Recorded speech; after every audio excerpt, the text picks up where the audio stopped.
Good morning, everyone. Isn't this an odd thing for a Canadian newspaper to report? Right? This is the National Post front page today. The next president of the United States with Biden there, and his eyes not as dark and closed as it usually is. Right? This eye is usually a lot more closed and a lot more dark. Regardless, I don't think it's appropriate for Canadian newspapers to be calling foreign nations elections before their foreign press has had a chance to call the election, right? Isn't that odd? Isn't that a strange thing to see?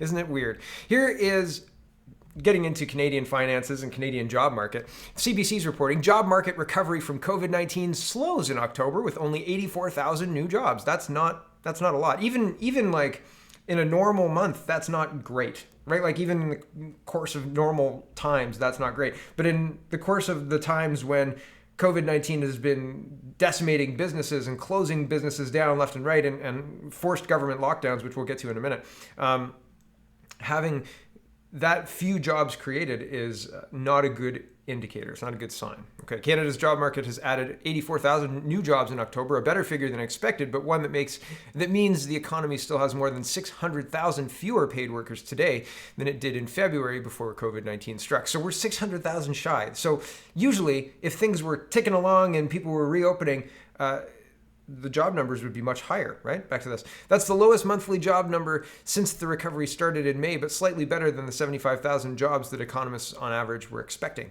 Isn't that just unbelievably low? Don't you think that at this point in the pandemic, with deaths as low as they are, etc., we would be rounding the curve, fixing things, putting things back? We're going into Q4 of 2020, Christmas, all of that fun stuff coming up, and we're floundering?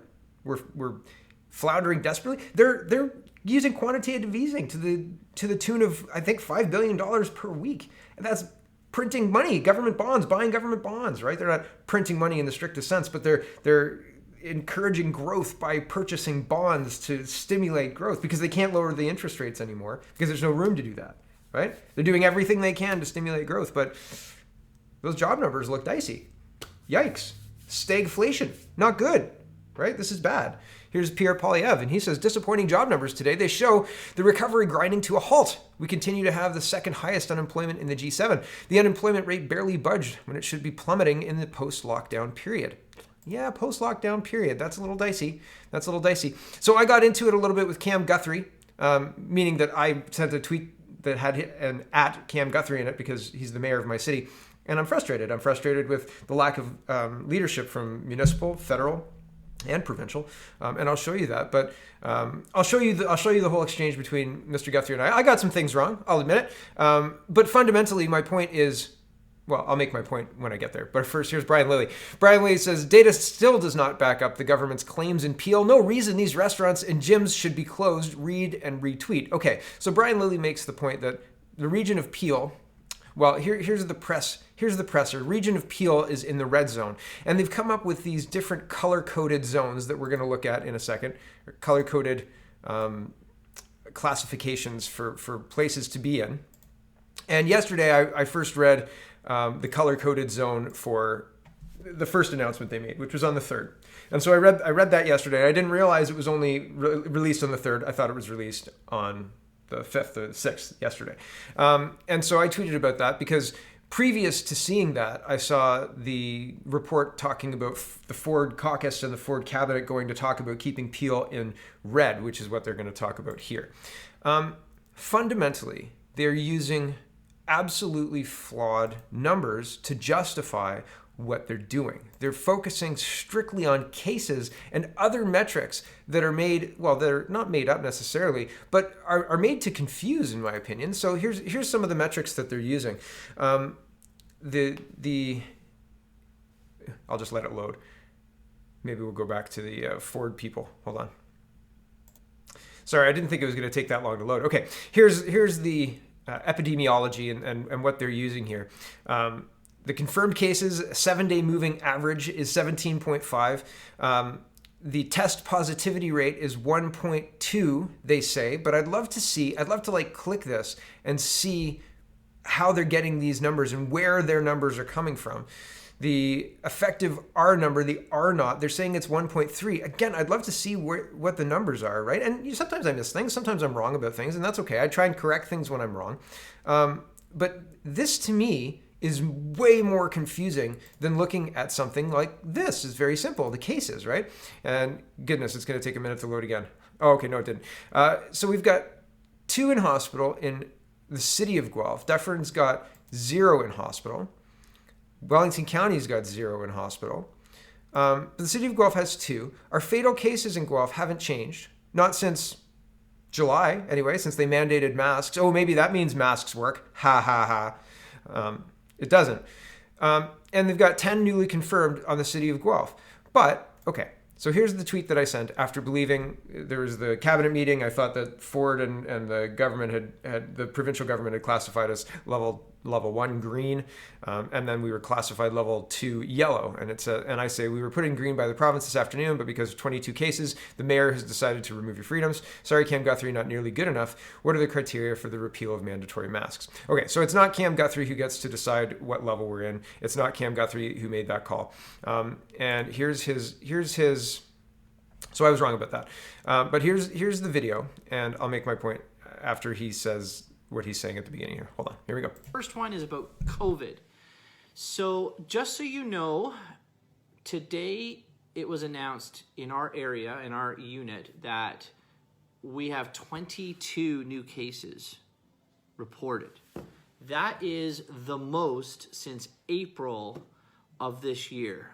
And so I'm concerned about that. Many others are concerned about it. And of those 22 cases, the vast majority of them are for people between the ages of 20 and 30. So the province released several days ago a new color-coded guide to determine what's going on in the different areas of the province. And so I'm here to announce that because of this spike in cases, we're moving from green level to actually a yellow level today. And so that is that's happening right now. So that doesn't mean lots of restrictions or anything yet. We're still allowed to have small outdoor gatherings of up to 25 people, as long as we keep our distance from people we don't know or live with. And so just be aware that this is concerning. We're moving from the green to the yellow. It's the worst it's been since April. I'll leave it there. Green to yellow, worst it's been since April. These case numbers haven't really changed. These cases haven't really changed. Like this is not something to be fearful of. In fact, we've got more opiate deaths, and I've been banging this drum forever. There was finally a Guelph Mercury article about it. It says 15 people confirmed dead of opium overdoses and 11 killed by COVID. And that 11 number hasn't changed, while this one was 14 until recently, and now it's 15. So we've got people dying of drugs, and yet we're moving from green into yellow. What's the difference between green and yellow? Fines and enforcement.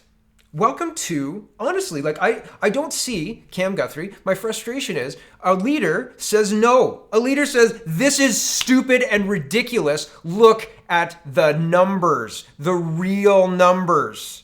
These numbers, the people in hospital, the people dying, the people in ICU. I also wanted to show you, they've got 85% on the overview here. And the province recently mandated the 85%. Where is it? Here. Why Ontario hospitals are full to bursting despite few COVID-19 patients, right? There's only 2 COVID-19 patients in the Guelph hospital. I just showed you with the Wellington Dufferin Health Unit. And like that's their own data. And sorry, I'm just trying to get this to load.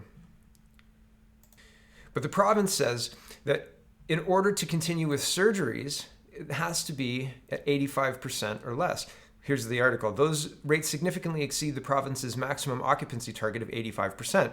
That was set earlier this year for hospitals to get the green light to resume scheduled surgeries such as organ transplants, cancer operations, and cardiac surgeries. So it's very interesting and notable to see that it's at 84.9% and 84.7% in the ICU. Interesting. And public health system capacity is at 100% green. Does anybody see like why I'm concerned about this? Why I'm frustrated about this? Why I'm saying your numbers are horse shit? and have absolutely nothing to do with reality? Like, the reality is vastly different than the picture trying to be painted by the video here. You know, it's worse than it's ever been, guys, since April. It's worse. It's worse as then. Oh my goodness. The first lockdown, you know, we needed that one. If lockdowns worked, why do we need a second one? If masks worked, why is it worse than it's ever been? Like, why aren't other people asking these questions? Why aren't you asking these questions of Doug Ford? Why aren't you saying the people of Guelph will not stand to have their freedoms infringed in this way? And prove it, Doug Ford, prove it. Honestly, that's what leadership is, Cam. Come on, man. Like, and a lot of people think you're good at this. I respected you up until this point, and I'm done. I'm done. I wasn't going to vote for you because you're a bully, but I'm just done with the trash. Stand up for the citizens of the city. Stand up for the people that you represent. Tell the draconian governments that you're not going to stand by and watch your citizens' freedoms be eroded and removed, because that's what's happening. Oh, we're still allowed to get together for groups of 25 people. The fear that you are propagating is not necessary. Look at the numbers. Where does this 1.3 R naught come from? How do you know what's community transmission and what's not community transmission? Blah, blah, blah, all that stuff. There's so many questions, and you guys don't have the answers. And it's such BS. Here's what I was talking about. Rate of confirmed cases by transmission status. So community status is 174. What does that mean in this context? There's 31 active cases, so 174 of the 31. Like, that's what this data is BS. It's garbage. It's trash. It means nothing. And they're not using it anyway. They don't care. 2 people in the hospital? Oh my goodness, that's 85.9%, right? So here's what I was talking about for fines. Here's green. Focus on education and awareness of public health and workspace safety measures in place. Restrictions reflect the broadest allowance of activities in stage 3, absent a widely available vaccine or treatment. This says, by the way, from the government of Ontario, that without a vaccine or treatment, this is it. This is the best we got. This is all you're going to live with. No mention of a mandate or of a repeal for masks. No mention of it. What are the criteria? What do you want? The eradication of the disease or a vaccine? The treatment, Donald Trump got this disease and was treated with various interventions, he called them, I guess. HCQ, I can't remember, Remdesivir, I think is the other one. And are we not allowed these treatments? They're still studying the HCQ in Canada. Let me tell you, it's not ever going to be done. Here's the protect, the yellow stage. Enhance targeted enforcement, fines, enhance education to limit further transmission. That just means, citizen, you don't understand that we want the best for you, and that if you don't wear your mask, you will be arrested.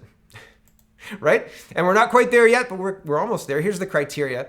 Here, this is because I couldn't find the same one here, and I just decided to go with this one. This is the first one I came up with. This is on the PDF. This is what the criteria are. So green is less than 10 cases per 100,000, or 10 positive test results per 100,000, I suppose. And then in the protect category, it's 10 to 39.9, so 10 to 40 per 100,000. Positivity is 1 to 2.5%. RO is approximately 1. So this is what we're in. 1.2% is our RO. And in restrict, again, they're talking about 40 to 99, and then they go into green. I'm not going to get into it, but this is concerning. This is draconian. This is, if masks worked, we wouldn't be needing this. If lockdowns worked, we wouldn't be needing this. What is the purpose of this? Look at Sweden. They're going by lockdowns. They're going by models. We should be going by history and our knowledge of what has happened in other places that have done different things that have been successful. And yes, Sweden is successful. They have their schools open. They have no lockdowns, no mandatory masks, and still a good outcome. Much better than us. We're in awful debt that does nothing. And our freedoms are being eroded massively, just massively, with people like Mayor Guthrie saying, "Oh, it's necessary because it's worse as it's been since April." Well, sorry, man, I don't believe you. I don't believe you at all. You're not backing up your fear porn. Here is moving into the minks. Yesterday I talked about the minks. Here's the mink. Here's the mink link. Thank you, Ricky, for sharing that. I appreciate it. And yeah, North Denmark in lockdown over mutated virus in mink farms. Okay, fine when it's minks, but what happens when it's cattle? What happens when it's pigs? What happens when it's like slaughter time and it's cattle or pigs, right? That'd be no good. Or chickens, right? Food sources, right? Problematic. Meat, right? Or do you want to eat the fake meat they've been pushing? Every single time, Tim Hortons keeps adding the fake meat sandwich. First of all, if you want to be a meat or a plant-based sandwich, then come up with your own thing. You're not a plant burger. That's not what you are. Like, come up with your own word. And I had some people who like eating hamburgers and are vegetarians that say, I like eating a plant burger. I like that it's kind of, I like eating hamburgers, and I like that I can continue to eat kind of like hamburgers. But I think that if you're like a plant, you should be your own thing, right? Like, I don't know. There's no ham in you. Moving on. Okay, this election stuff is so interesting moving into the United States, but this is some heavily connected stuff with Canada. Why? Because their Dominion voting system is the one that we use. Yeah, and I've talked about this. I talked about when they brought this in, and I said, I don't trust it. I don't like it. Here's Politico, MSNBC says, or MSN, Politico, says, Georgia election official, machine glitch caused by last-minute vendor upload. That's interesting, right?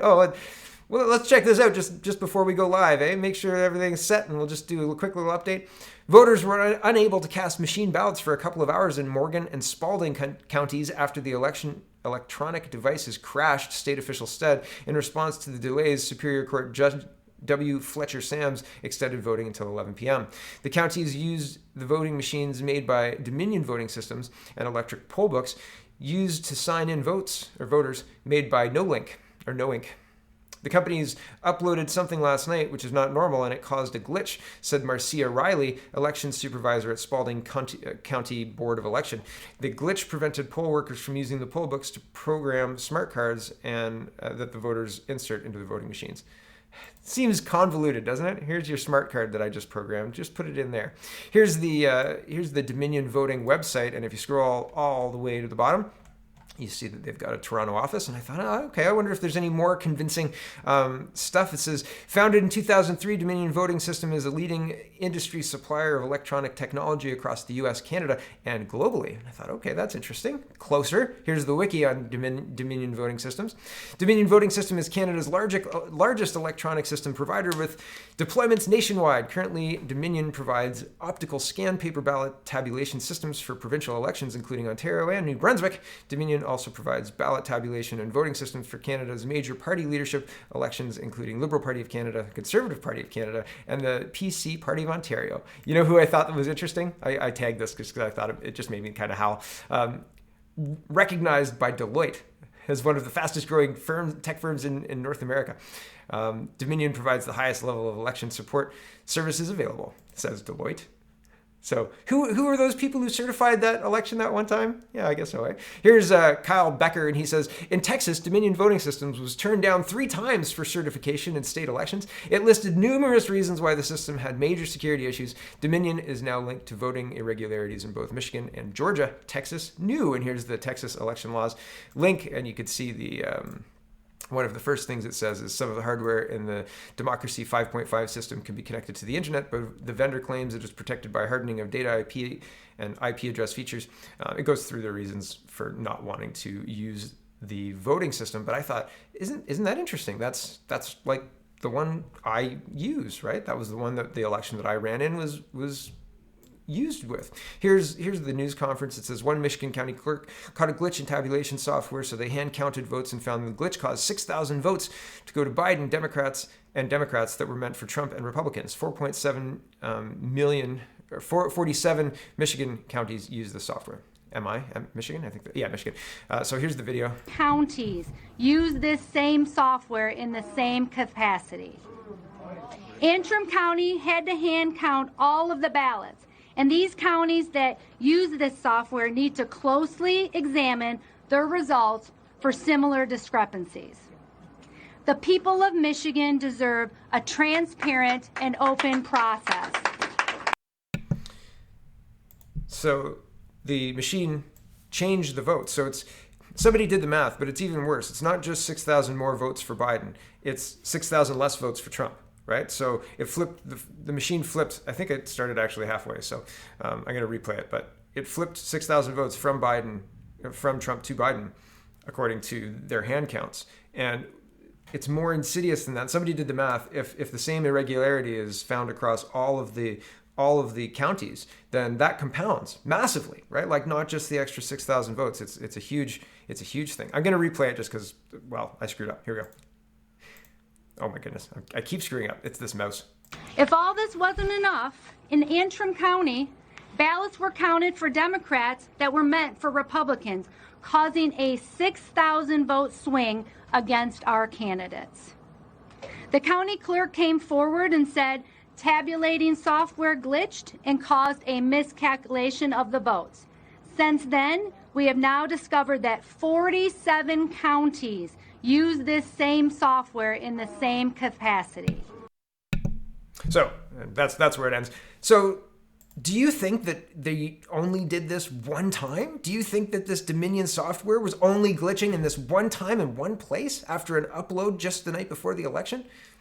I don't know. I don't know. But I know that if you win in politics, you get the keys to the public purse. And how much money has Justin Trudeau shoveled out the door without any kind of oversight? I mean, Pierre Poilievre and the Conservatives have kind of weakly been, we'd like to see the numbers, right? But nothing really, right? Like, we'd really like to see the numbers. And we'd like to bring down the government. But I guess, shucks, we can't find the votes because BLM? I'm not entirely sure, but nobody seems to really be actively trying to bring this government down because of the rampant spending with zero oversight. Nobody seems to care. They care, but no, they don't care enough to actually do something. It's like saying, I care that my room is messy, but I'm going to continue to sit on my bed and scroll on my phone. But I'm going to get upset about myself and these choices later, right? Like, no, it's like your actions are your behavior. Your actions are what you care about. And like, okay, they're rattling the saber, but is there going to be accountability? Is there going to be accountability for any of it?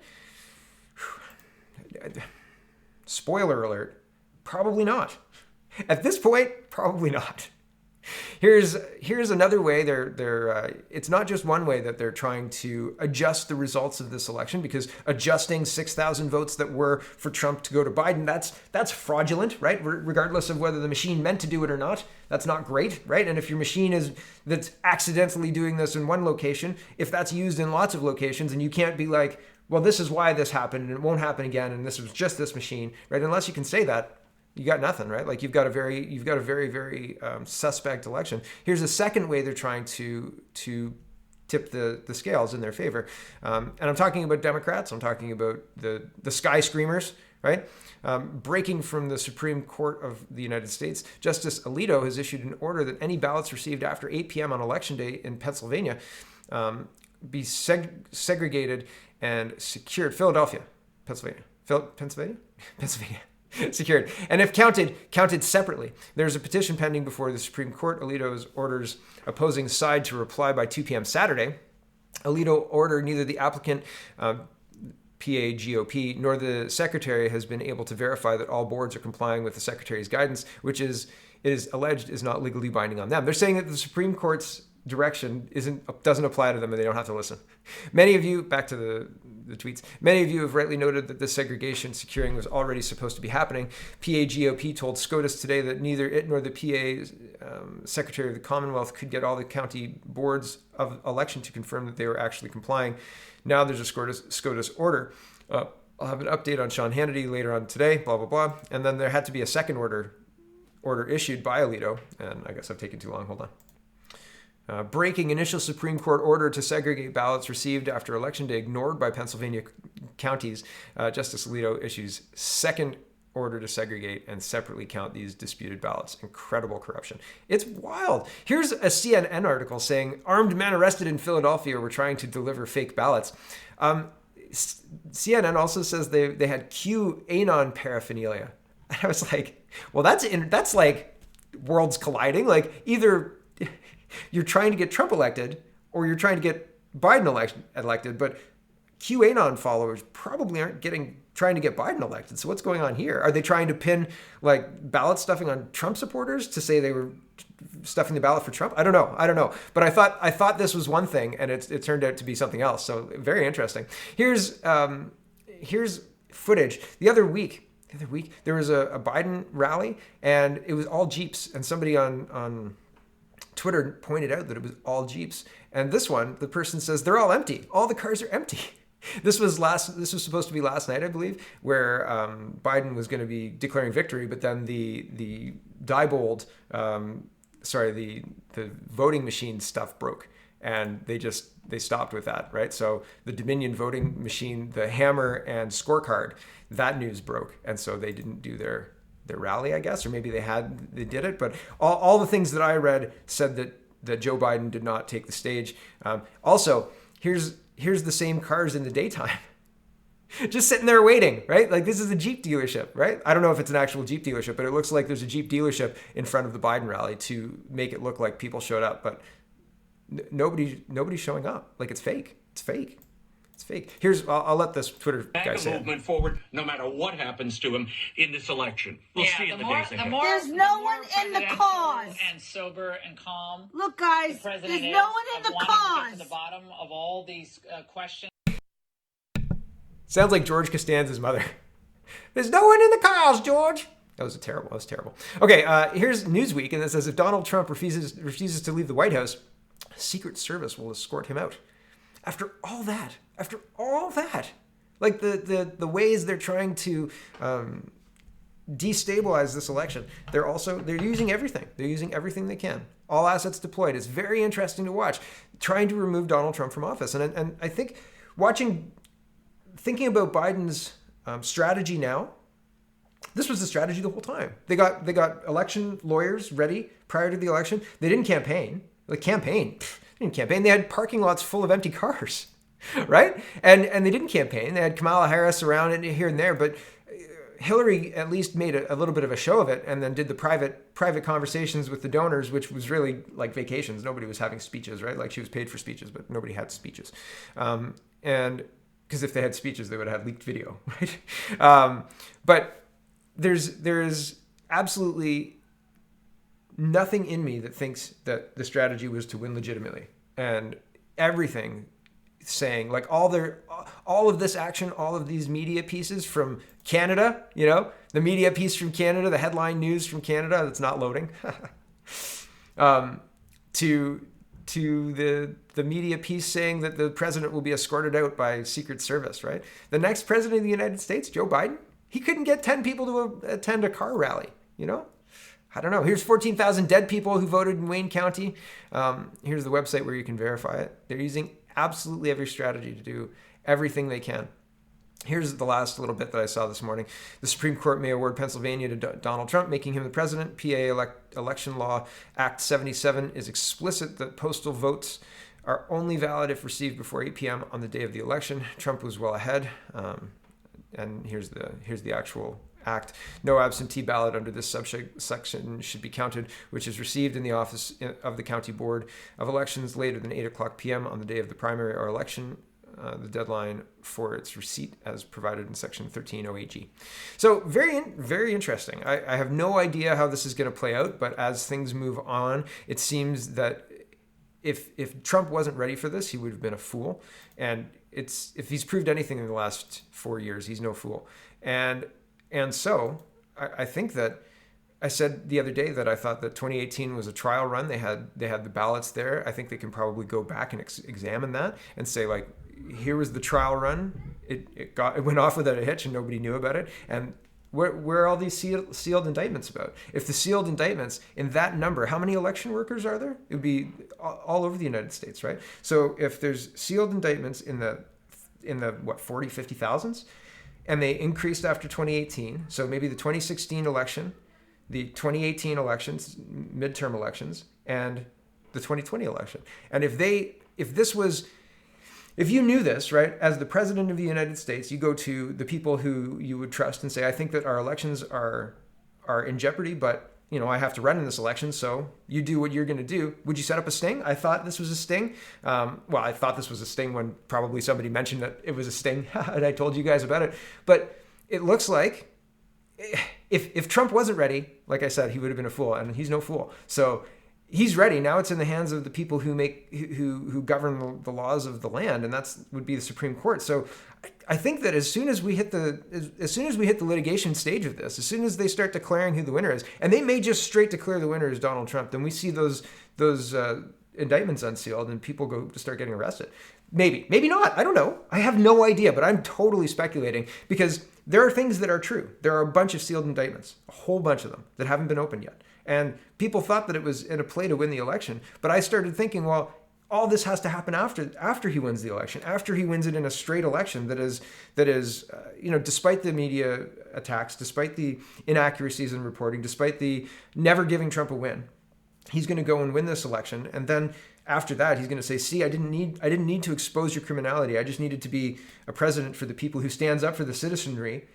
And they will follow. They will come with me. They will support me because I'm supporting them, right? Like it's a symbiotic. It's a give and take relationship. You can't just lead over people and say, you know what, we're going to lock down your business. Sorry about your luck. Maybe next year, come back and ask us, and maybe we'll be benevolent enough. Trump fought, and people came with him. And so ultimately, I thought it has to happen after this election. And I think Trump was ready for all this. And we'll see. I mean, it's not going to take long now, right? It's not going to take long now. I mean, at least by January 20th, right? If it's not Trump being inaugurated, that's going to be wild. That's going to be something else. I think that the world is going to be in some kind of trouble. But I think that there's going to be a lot happen between now and January 20th. And I think that it's going to be a very interesting show to watch. So I'll keep watching. I'll keep telling you what I think. And I certainly don't have it. I'm just a dude in a garage, so I don't have any insider information. Nobody's emailing me about this. I have no idea. But this, from what I've seen, plausible, right? Put a Mythbusters plausible on it. That's enough out of me. Thanks for watching, everybody. Check out CanadaPoly.com. Check out CanadaReport.co. Check out SpeakingMoistly.co. Man, I like being back in my normal time slot. This feels a lot better, right? The sun's in the right spot right now. Thanks for watching, everybody. Have a wonderful, wonderful day.